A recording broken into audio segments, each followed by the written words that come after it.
Alright, hello everybody and welcome to a new episode of the Indie Diarist podcast, a show on the human stories behind indie game development. Speaking to you today, as usual, is your loyal indie diarist and host, Anthony L. Wolf, writer, narrative designer, and senior content manager in social media. And if you've listened to the previous episodes, you already know what I'm about to say. As of early August, the pages, the Patreon and Coffee pages for the Indie Diarist are now live. And you can go to theindiediarist.com to find direct links to both pages, but you can also go to patreon.com/ or ko-fi.com/theindiediarist to access it straight away. And about that, huge shout out to my first two Patreons, Angelissa and Zagini. If you don't know Angelissa, well, you've probably been living under a rock all this time because she's an amazing and super engaged indie game development enthusiast and advocate. She's the admin of the Indieverse community on Discord and just an amazing human being. And Zigini, who goes by the name of Daniel in real life, he's, I believe, the oldest brother out of 3 or 4 from Bromantic Games, and these guys are working on a beautiful settlement builder called Falklands. The demo is available on Steam, so go check it out. You guys are really incredible human beings. Thank you for supporting the show and for believing in what I'm doing here. So, now over to you, dear listeners. Don't forget to join the Indie Diarist Discord, which is a beautiful, cozy community of game devs, marketers, and creators. But without further ado, let's go straight into this episode, which is going to be a fun one because it's with a lovely, amazing couple of indie game developers, Sakura and Jan, who are working on a multiplayer called Tricky Tracks. Alright, hello everybody and welcome to this new episode of the Indie Diarist podcast. Well, I would say I've invited them to the show, but actually it's been kind of a mutual agreement and conversation that today I've got the RainLight studio here to speak with me. And they are Jan and Sakura, or Sakura. Please tell me if I'm getting your names wrong. Everything's good. Yeah, perfect. You've got it on the first try. Sakura, okay, that's great. Right, so guys, tell the listeners a little bit about yourself, what you do, where you're based, and what you're doing right now. Hey everybody, my name is Jan, and thank you very much, Anthony, for having us. It's quite exciting to be here. I'm the founder of RainLight, which is a small German game studio, and yeah, together with my wife Sakura, we are developing our multiplayer hide-and-seek game called Tricky Tracks. I'm responsible there for programming and the technical things, basically all the not-so-beautiful-looking things working under the hood. I'm a full-time software engineer, actually. Have been working on front-end stuff, back-end stuff mainly. Yeah, because a full-time 40-hour per week job clearly isn't enough. We decided one day, hey, let's start with our own game. Yeah, I'm the other half of RainLight. I'm Sakura, or Rain called mostly. Yeah, as Jan said, we're a married couple working on this small multiplayer game Tricky Tracks together. Actually, I'm a library person. Not really a game dev or in any way, a studied game designer or anything. I've taught myself Blender over the last year and also Unity. Nice. Okay. So, I'm kind of getting the hang of it. And I'm responsible for the more beautiful stuff, the things that Jan isn't doing. So I'm here for the visual stuff and social media mostly. So you're saying that you're responsible for the beautiful stuff that Ian isn't doing. So what beautiful stuff may Ian be doing? Well, I suppose you're doing all the coding and all of that on your side, all the programming for the game and all those beautiful little systems. He does the game UI, so he's kind of doing some beautiful stuff as well. Okay. And I built a map on my own once, which is I'm very proud of that. Yeah, that's impressive for someone who's used to working with words usually. So yeah, and I can testify. But yeah. So well, I like to ask this little question to everybody as an icebreaker. What's one game that you guys think everyone should play at least once? and you can choose one each, or you can just agree on one and then say it. But I suppose you will have different preferences. Yeah. Yeah, Should ladies I? first. Okay. I would immediately say Eastward. I don't know if you know Eastward or I if do you've know heard about Eastward. it. I haven't played it, but You should. yeah, You should. It's on my Steam wishlist, like 99 other games, I think. But yeah, there's a Steam Summer Sale right now. Not when the listeners will listen to this episode, but there is a Steam Summer Sale ongoing, so maybe I should get it. Yeah, you should definitely. It's a great game. Yeah, I was playing Stardew Valley like a lot, and so I was pretty excited when I saw Chucklefish was presenting Eastward, and I was hooked like in the first 2 seconds when I saw the trailer. And the art is beautiful. It's just such a beautiful environment everywhere. The characters are beautiful. The story is just, yeah, how do you say It's it? so lovely done. It's Yeah, it breaks your heart and you love it for it. yeah. Yeah, well, Stardew Valley. I mean, I poured so many hours into that game, so definitely relate. And what about you, Ian? What's your favorite game? I knew this question would come, and I was thinking a lot of it. And I choose. I mean, Eastward is a very great game. I also love it, but I would say Outcast is a very important game for me. Yes. I don't know if you know it. No, Either the original not version Outcast. from 1999, or there was a remake, I think, in 2017.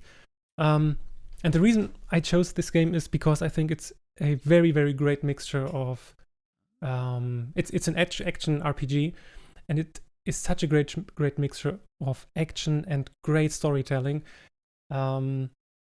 I'm so connected to this game because my father did play it, and then I was allowed to play it also. I played it several times, I guess, over the years, and I would say, yeah, having this experience and great voice acting. I don't know if it's the same in English, but I played it in German, of course. The main character has the voice of Bruce Willis. Yeah, right, okay. and this was so awesome, and it's a badass game main character. So yeah, Outcast is a very, very special game for me. So I would recommend this game. Usually they match voice actors between versions, so presumably it is still the voice of Bruce Willis. Okay. But I don't know. I mean, they do it a lot more today than they used to, maybe in the 90s. So maybe it is, maybe it isn't. I will look into it and see. But yeah, so that sounds. I just briefly looked it up. It looks like a beautiful game, and it gives me those 90s vibes. And actually, back then it was very, very special because I think it used a voxel engine, which nobody did these days. No personal computer could handle this game, but it was somehow revolutionary being a voxel-based engine back then. Nice. So yeah, that's an interesting little fact for our listeners there. So that's great. And well, you kind of already answered this question, especially you, Ian. But which games do you remember playing growing up, apart from Outcast? And do you think they're having an influence on your work? And this is a question for both of you. Yeah, maybe if I continue talking about Outcast, or actually back then I was introduced to gaming from my father. I was always the little boy sitting next or behind my father, watching him play and seeing him play. Like I think he started with text adventures or then graphical adventures from Sierra, like King's Quest and Larry Leffer. For some of the games I was way too young, but who cares? Back then. I played God of War when I was in primary school, I think. Okay. So and then over the years I got older and was allowed to play on my father's PC and play his games. And it started with, I think, Outcast was pretty early. And then another game which influenced me quite a lot was Archimedean Dynasty. It's a German game or by a German studio which isn't there anymore, called Blue Byte. in German it was called Schleichfahrt, which is a mode of a submarine going very silently. And again, this mixture of great storytelling, such a dense atmosphere and immersion, and again a great voice acting. I don't know who the voice actor was, but just amazing. It gave me goosebumps, and I was so into it that I could play this game, I don't know, every week of the year, and still find it so awesome. This continued, always playing at my father's PC, always playing his games, until one day there was a game called System Shock 2. Oh, yeah, of course. And I was very, very young. I don't know, I think I was 14, 13 or something like that. And I was like, hey, Dad, this is a great game. Can you buy it for me? He was a bit skeptical, but he didn't really care a lot. And this was, I mean, it's quite a different genre. It's a horror game, sci-fi horror, a little bit of RPG elements. And I remember one special moment. Every time I got called to lunch from my mom, I was like, just give me five more minutes. I want to play. Oh, don't bother me. And this time, playing System Shock 2, I was so happy to be called to lunch because this game was so intense. Actually, it was too intense for me. I was too young for it, to be honest. But this stayed in my mind, and actually I think it's a great game. I think actually all games from Remedy games are Remedy great. Yeah, of course, yeah. I like them for their storytelling. Alan Wake. Now the second is coming out soon. Yeah, so yeah. I'm so waiting for it. Looking forward to that. Yeah. Well, from what you said, I gathered that you really like those storytelling-based experiences, and also it's interesting. Maybe we'll get to it later, but I like what you said. You brought up voice acting a couple times as an element that you really enjoyed in games, but we'll get to that maybe later. What about you, Sakura? What kind of games do you remember? Yeah, I'm kind of the opposite. So I'm more for the cute and wholesome, cozy games. I've grown up with Harvest Moon and the Pokemon games on the Game Boy. But I do remember my older brother, is the one who brought me to gaming. He was always like playing Duck Hunt and Super Mario and stuff. So I remember watching him playing Half-Life, the first one, and standing behind him and almost crapping my pants because of those zombies and stuff. But okay. What really got me into gaming were, I guess, the MMORPGs. I was playing Guild Wars a lot, and I'm still playing Guild Wars 2 after all these years. But I think the one that stuck the most was Harvest Moon as a kid. Hence the Stardew Valley obsession, kind of. so wait, both of you. So one said action RPGs, shooters, and all of that. You said cozy games, farming simulators, and all of that. How did you get to Tricky Tracks? And now they are making a multiplayer game, right? Yeah, exactly. Of course, the listeners maybe won't know about Tricky Tracks. We will talk more about it later. But in one sentence, can you explain what Tricky Tracks is? Yeah. You could say we could just quote like our Steam capsule text. So it's a multiplayer hide and seek game that plays in different worlds or different settings with different characters, and the main twist are footprints. One team leaves footprints, which could be a disadvantage, but you can use them for your bamboozling stuff. Yeah. leading people down the wrong path. Okay, yeah. Well, we'll get to the inspiration behind Tricky Tracks because I think there's going to be an interesting story there. But before we do that, when did you guys realize that you wanted to develop games? Was there like some sort of an aha moment, something surprising that happened to you, an epiphany, if you may? I'm not sure if there was a specific moment when I decided to follow this path in general. I remember my mom always telling me until today, you were always like, I want to make games. I didn't make it until now, I guess. Mm. So actually, I think this was always kind of in me. But what I can definitely say is that that the thing I always had was a kind of an urge to create or do something other people have fun with, or would help them, or that they just would have a good time with whatever I created or did. So I think that might be also a reason why I started making YouTube videos and streams, because this is also kind of content that people can enjoy and can have fun with. So making games, I guess, is somehow the holy grail of making something or creating something others can enjoy. And maybe it was just the next logical step for me, without even knowing or doing this step consciously, that making games is now a thing I want to do. I always have been making stuff, besides YouTube and streaming. I created a horror game once. There's a funny story there. we might... Was that your first game, like the first one that you ever created? Actually, yes. Right, yeah. It was back in university during my first studies. The idea for Tricky Tracks was or arised also back then, but this was a horror game we wanted to make in a group of friends at the university. Later on, I unfortunately was working on it on my own. It's often like those this. things always happen. Yeah, unfortunately.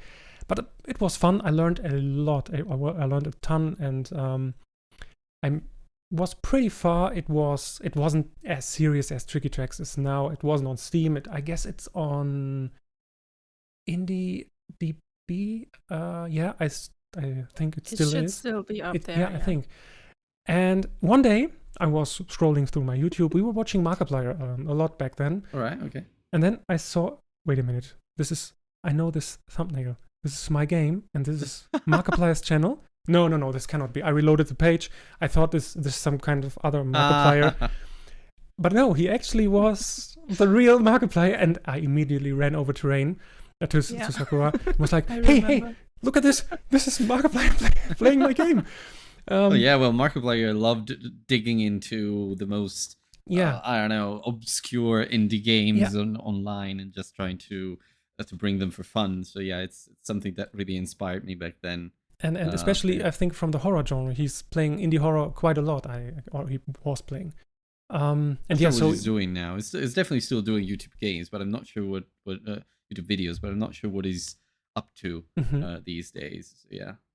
Yeah, and then we switched on the bigger TV to see it on a big screen, and this was it's hard to describe. It was such an awesome experience to see this big content creator playing my game, but at the same time, it was, if you could say so, I was somehow ashamed or angry at myself. Maybe? Yeah. And not just intimidating. I was angry because he found bugs. And I was like, oh, how couldn't you see? Why didn't you fix this earlier? And with every bug, I was more like, oh my God, please stop. But it was a good video. He had fun, and I guess his audience had also fun. But it was weird being an awesome experience at the same time as being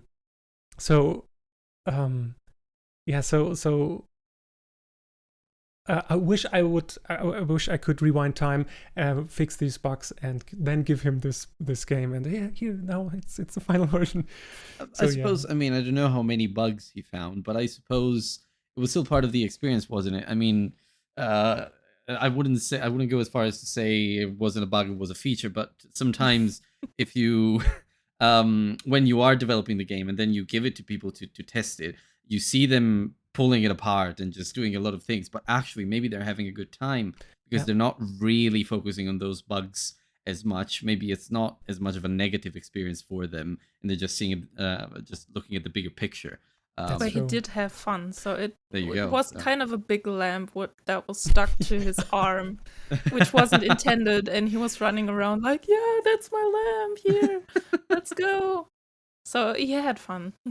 Yeah, that's the most important bit. Yeah. But yeah, so what are your earliest memories as a game dev, Sakura? Like what when did you say, okay, yeah, sure, this is something that I would really enjoy doing? Yeah, so for me it was the moment was like a few months ago, actually. I always wanted to kind of earn money while playing games. So I was also doing Let's Plays and I'm also streaming for a couple years now. Mhm. Uh, oh god, more than 10 years actually. More than 10 years. We are Um, old. Yeah, feeling older right now. Um, but the moment when I realized, okay, this is the right path I'm on now, was like a few months ago. Uh, when there were a few people playing tricky tracks and having fun, Mhm. obviously having fun, and I was like, okay, this feels cool. I want to Right. do this.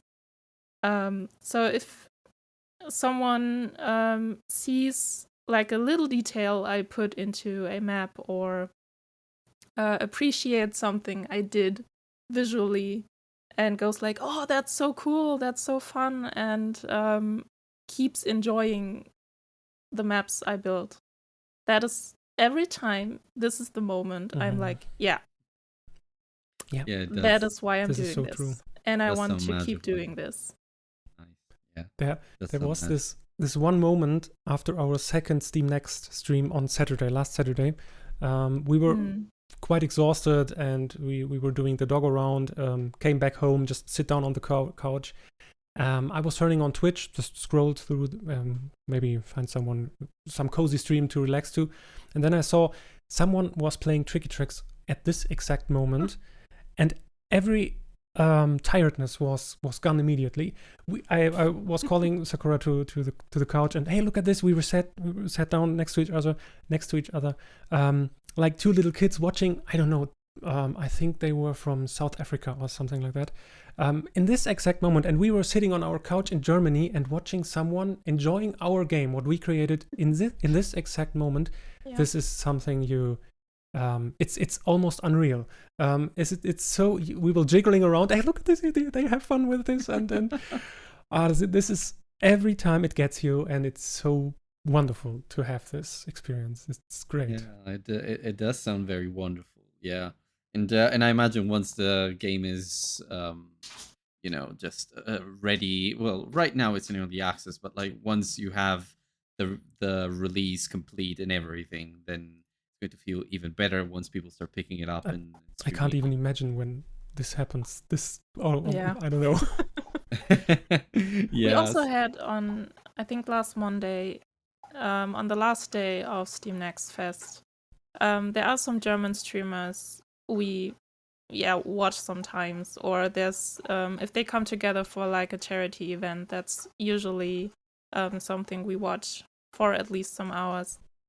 And there was one of them also playing Tricky Tracks, and it was so surreal knowing that's like someone hanging out with one of the biggest German streamers regularly. And that was one, I don't know how many followers, but you know the face. If you're a German, you usually know the face. Okay. And it's so weird seeing this. And we were also like, oh my god.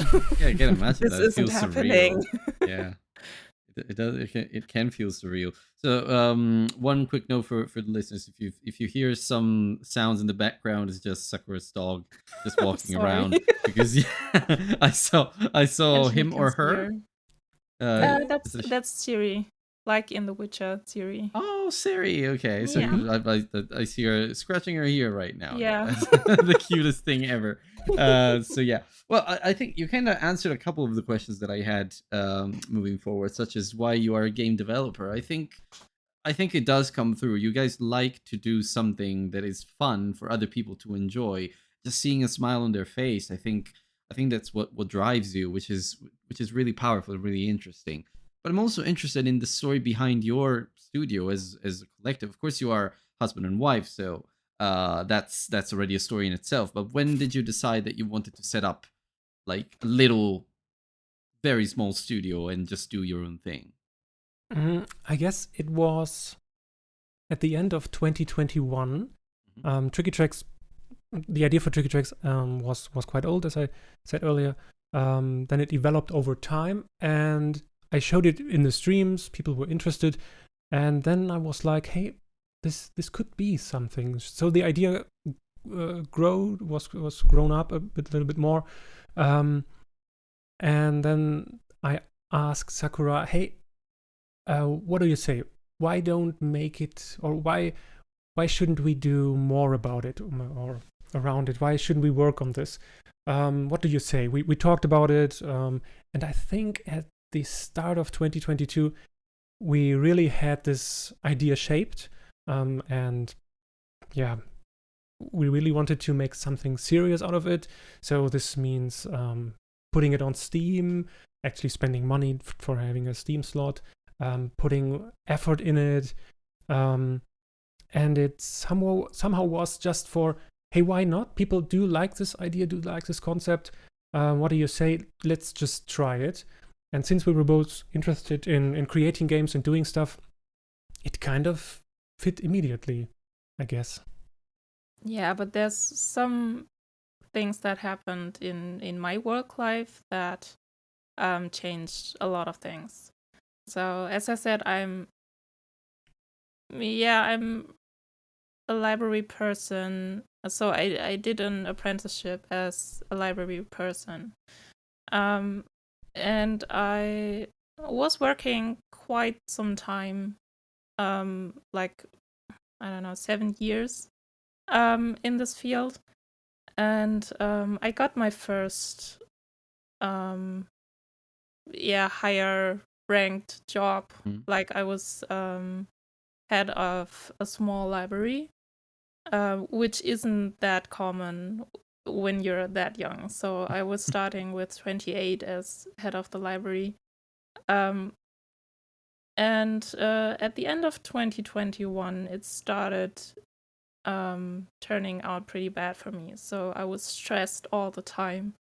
My colleagues weren't working with me, they were working against me. Oh no.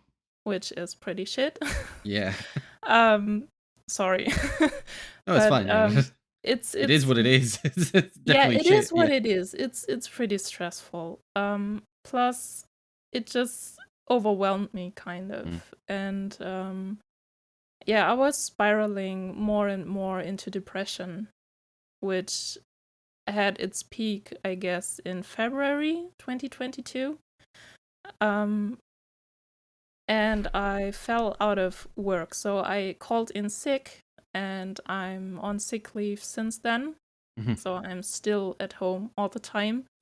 I'm also in therapy for several months now, so it's getting better. And now I see the field I'm working in right now, or the things I'm learning right now. This is what I wanted to do all my life.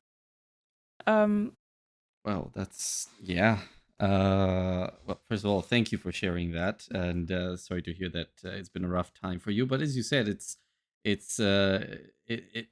improving, and hopefully, or at least it does seem that way. Tricky Tracks is helping too. It does. Tricky Tracks is actually one of the reasons why I'm feeling better. It gave me something to do. It gave me, I don't know, a glimpse into future, so to say. It gave me inspiration to learn something, to really go in there and learn Blender and learn Unity. I wouldn't have done that if I didn't fall out of my work. I wouldn't have done that ever. Like, I would be stuck in public services for like the next 40 years. So I'm, on the one hand, it's a pretty rough situation, but on the other hand, I'm pretty thankful, I guess, that happened. So, yeah. Yeah, well, it's helped you discover something that you really like and that you really enjoy. Because I can imagine being head of a library, a small library, has its perks, but it's also not the most exciting job ever. Whereas in this case, you're creating, you're doing you're doing fun things, because I have seen Tricky Tracks. I haven't played it yet. I will at some point. But I have seen Tricky Tracks, and it does definitely look very fun. Mm.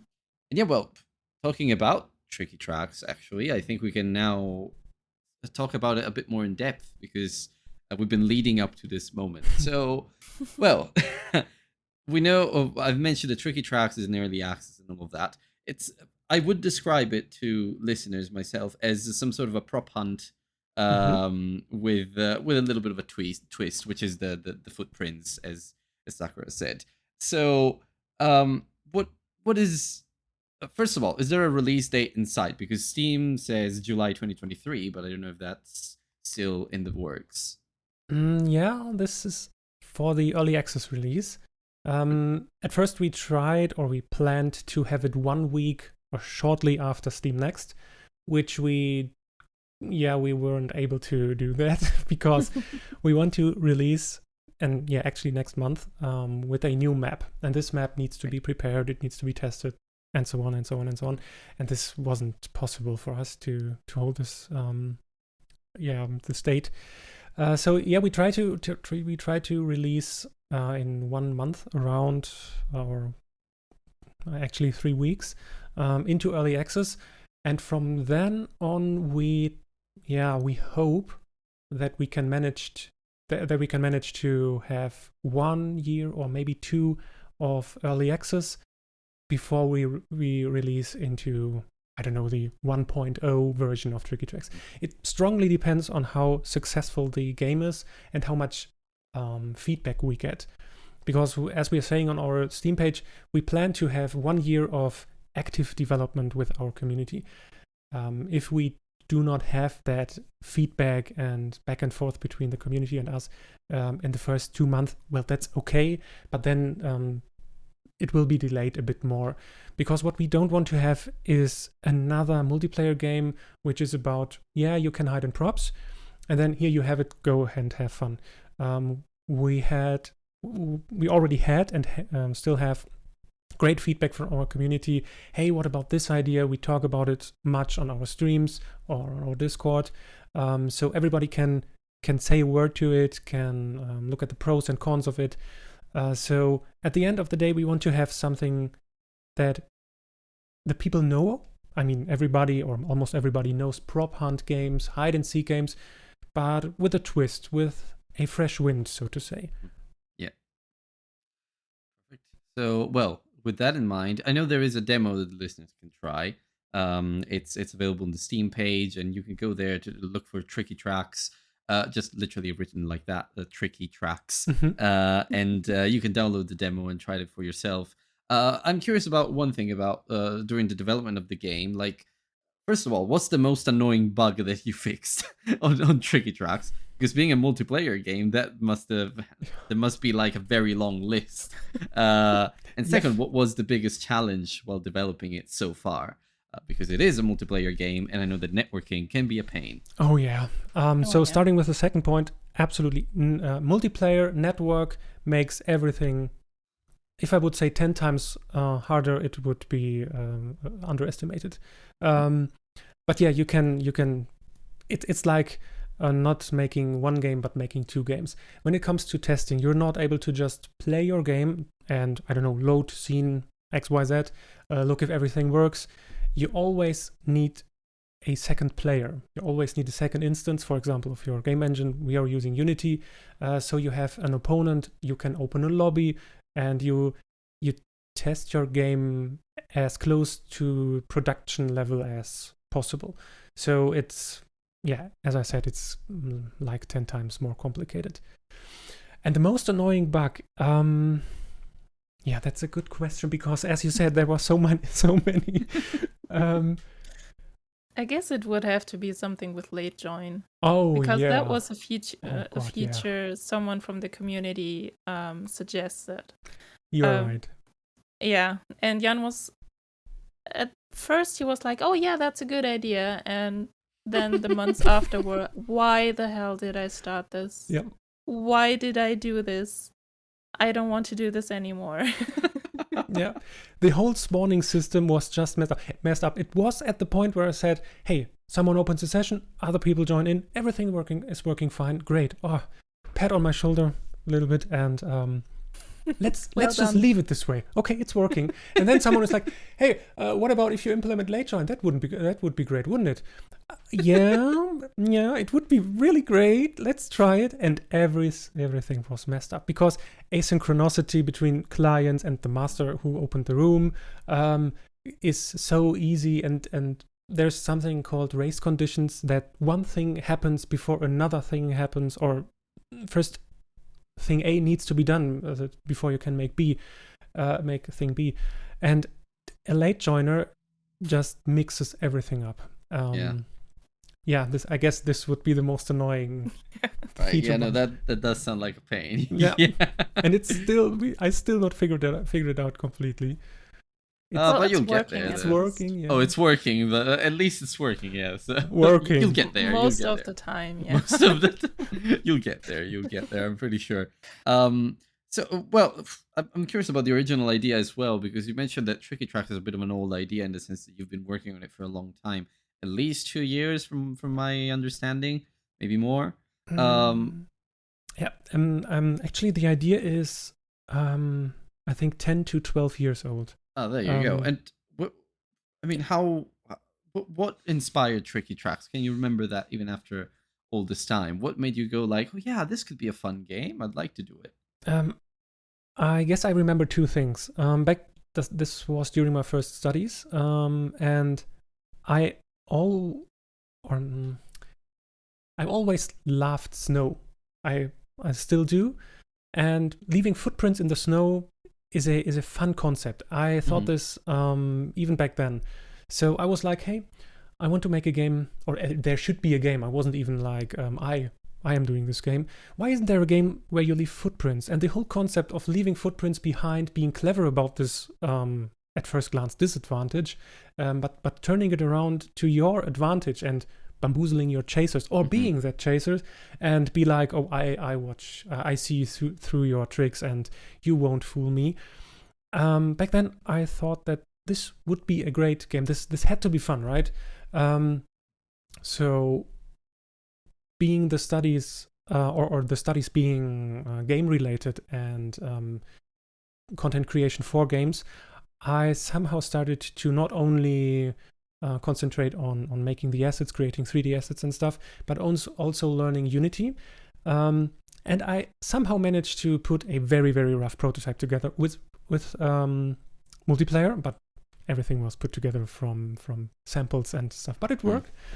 And I played it with my friends at the university, and it actually was fun, even back then. I mean, it looked not so good, let's put it this way. It was a prototype. I mean. Yeah.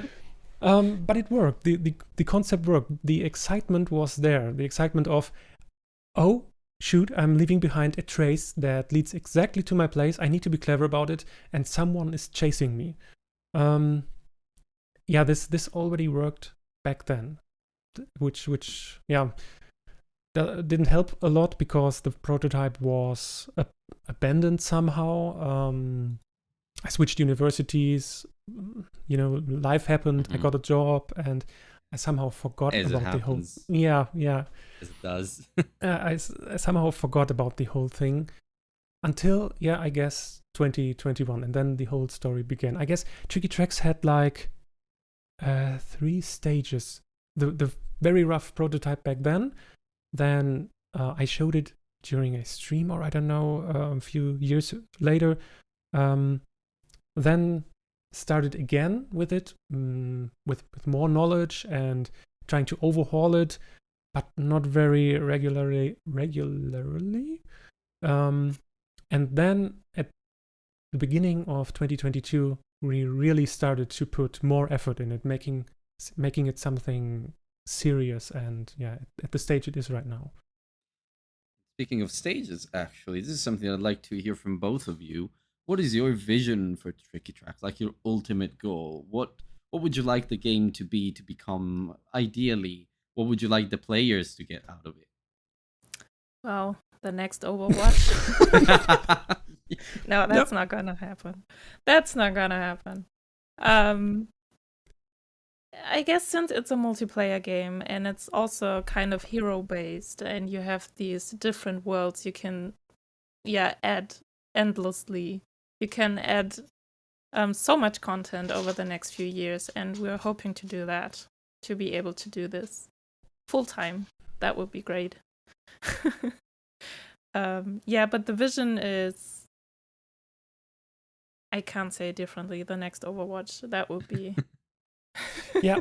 Well, that's the ambitious, ultimate but it's dream. good. It's a good ambition. So yeah. I mean, having a look at the, I don't want to call it competitors, at let's say other games in this genre, like for example Dead by Daylight. Dead by Daylight is an awesome game, but it's focused on a more adult target group, 18 plus here in Germany. I don't know, Peggy 18, I guess. Peggy 18, yeah. And having a game which is also about mainly having fun. Hey, this is a casual game, just have fun, but you are also able to play tactically and cleverly using your footprints as your advantage. Maybe something in this direction, having a game almost as successful as Dead by Daylight, but for a different target group, for younger people, for the more casual players. Maybe on the Switch, it would be so awesome to have, but it's quite hard. More like a party game. Yeah. I would say. I would see it working very well on Switch. It's just that Switch has very, very tricky issues with memories, so that would be a bit of a pain. But yeah, no, I can see it working very well there.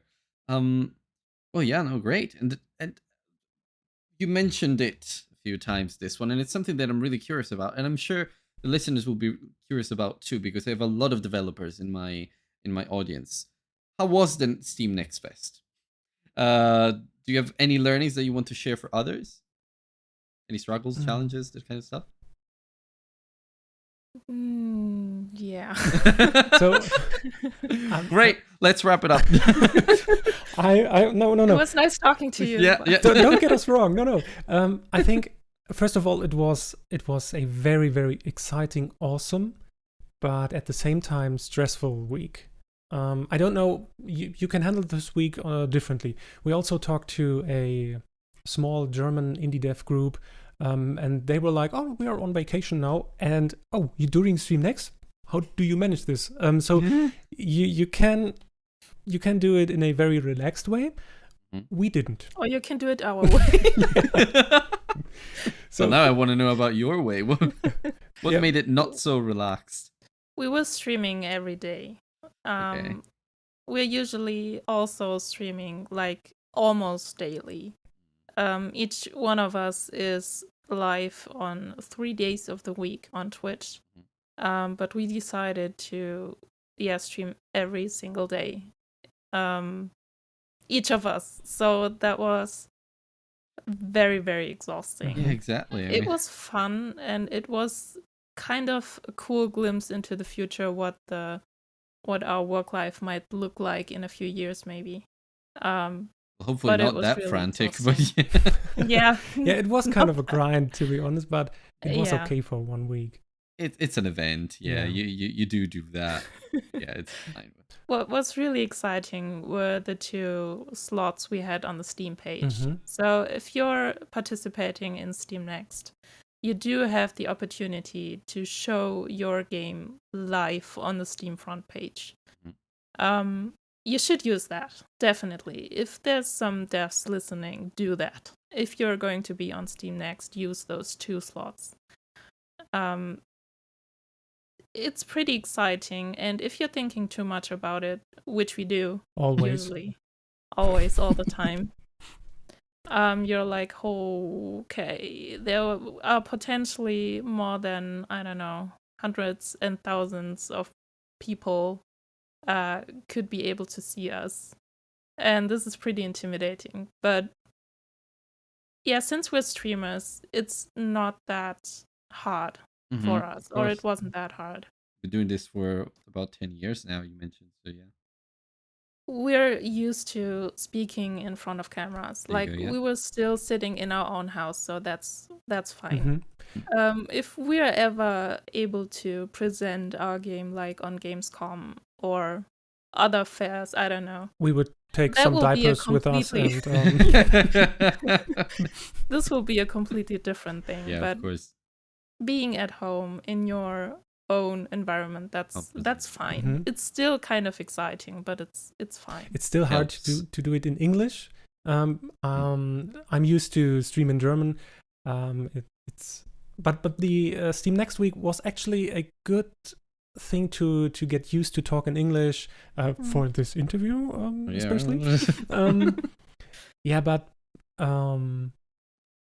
it was a stressful week because when the other one was streaming, for example, or Sakura was streaming, I was working on the game.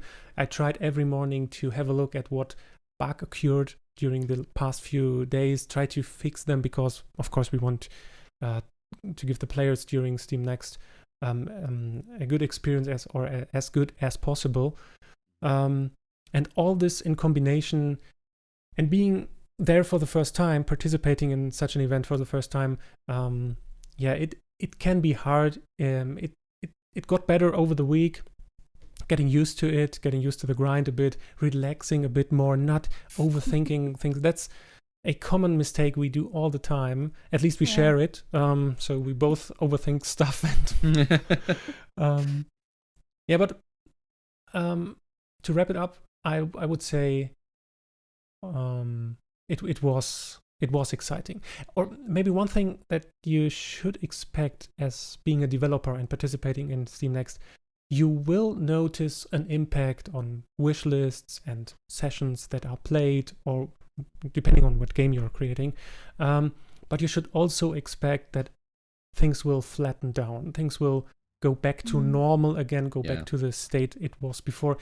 We made a mistake. We expected that it may be as high as during Steam Next. Would be sustained, yeah. Yeah, but it does not. Do not expect this. If it happens, great. Celebrate it, but most likely it won't. Yeah, but then you can take what you learned during that week and Absolutely. just try to apply it to the rest of your work day by day. Right. Well, And I think. also, oh yeah. just one last thing. We were streaming on Twitch, but we should have streamed on Steam. Oh yeah. More, because we were only live on Steam during those 2 time slots we had. And on Twitch, there wasn't happening much. So we were hoping that this would be kind of a good connection for people who are, maybe searching on Twitch for Tricky Tracks, maybe find us and be like, oh, hey, these are the devs. That's kind of cool. We should have concentrated on Steam. So we should have done all we've done on Twitch on Steam, or maybe play some more slots, even though we were not shown on the front page. Well, there's going to be another Steam Next Fest at some point, so in that case, now you know that, and you can apply that learning. So yeah. Well, I think we're nearing the end. So to wrap up this nice chat, I have my 2 fun questions to close the whole episode, which are always the same. Imagine writing a letter to yourself, but 10 years younger. What would you say? 10 years? So writing a letter to my 10 years younger me? Yeah. Don't be so nervous. Don't overthink stuff. Try to relax more. Things will happen. It's good to think ahead, but don't overdo it. Don't let things flow a little bit more. Think of your mental health.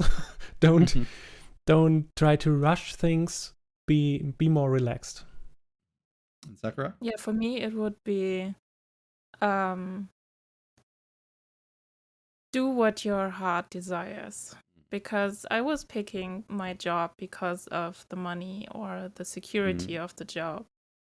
While in the back of my head I knew I wanted to be a part of the game industry someday.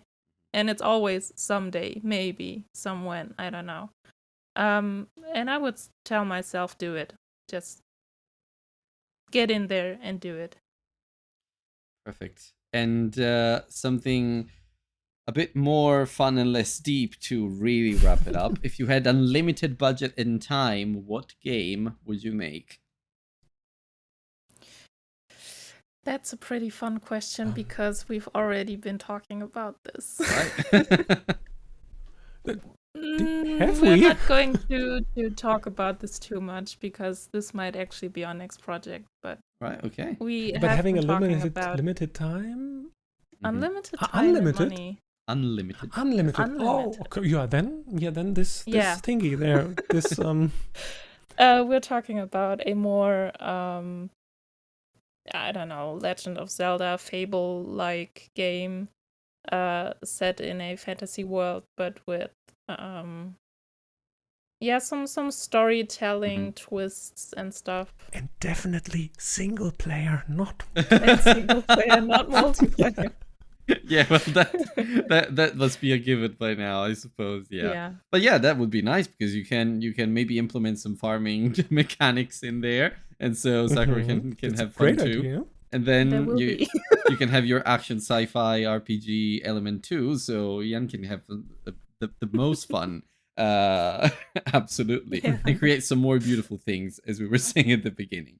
Also, So- there will be a dog, so Of course. Oh, yeah. a dog companion. So Nice, yeah. Of course that would be. Oh yeah, well, good luck with that because you would have to wrestle with AI, Ian.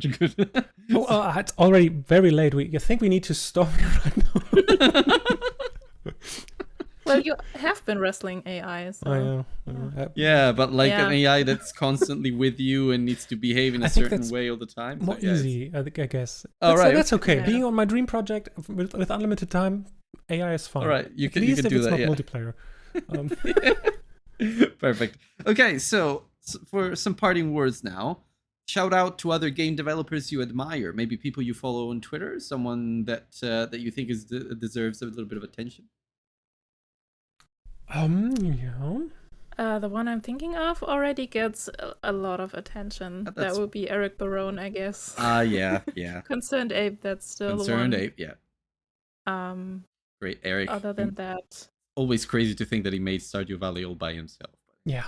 yeah, It's that's the thing. That's mind-boggling. just- Yeah. Yeah, I would say all the other game devs on Twitch. There are Mhm. so many people doing so many awesome projects, and if you do have free time, just search through the game dev section. You will find some awesome Mhm. people there. Yeah, go I there. guess in hang every out. language. Perfect. And lastly, where can people find you? And if they do, how can they support you? I would say the main thing is our Steam page, the Tricky Tracks Steam page. As Anthony was saying, just search for Tricky Tracks on Steam, and there you go. You can download the demo if you would give us feedback, or gather some friends, play with them. If you would give us feedback, this would be so awesome because feedback balancing and stuff is the most important thing for us. You can find us on Twitter. We also have a homepage. And if you would join our Discord, then we can immediately react to your feedback, talk with you, and talk about your ideas. This would be awesome. Okay, and of course I will put all of the relevant links in the description of the episode so people can just go and check you out right away.